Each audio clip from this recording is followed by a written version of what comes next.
आसान सिंधी 6 क्लास लाइ आसान सिंधी छठी जमात के लिए सबक 17 सबक नंबर 17 ए वतन हेठियन सवालन जा जवाब दियो। नीचे दिए गए सवालों के जवाब दें। हिन नज़्म में शायर की हंजे लाए दुआ थो घुरे। इस नज़्म में शायर किसके लिए दुआ मांग रहे हैं?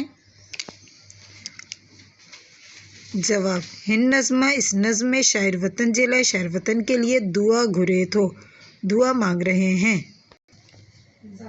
शायर वतन लाए केड़ियों दुआऊं थो घुरे। शायर वतन के लिए क्या दुआ मांग रहे हैं? शायर वतन जी खुशहाली जी दुआऊं घुरे थो। शायर वतन की खुशहाली की दुआएं मांग रहे हैं।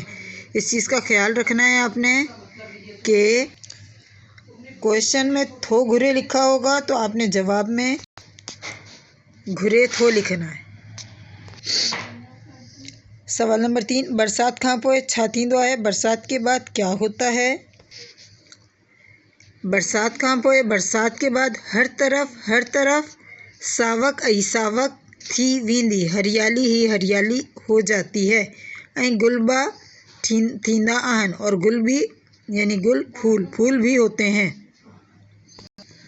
हालांकि यहाँ पे होना चाहिए गुलबा टिरंथा यानी टिरंथा गुलबा टिरंथा होना चाहिए। यहाँ आप लिखेंगे टिरंथा, बस टिरंथा लिखें, निकलते हैं। गुलबा टिरंथा फूल भी निकलते हैं।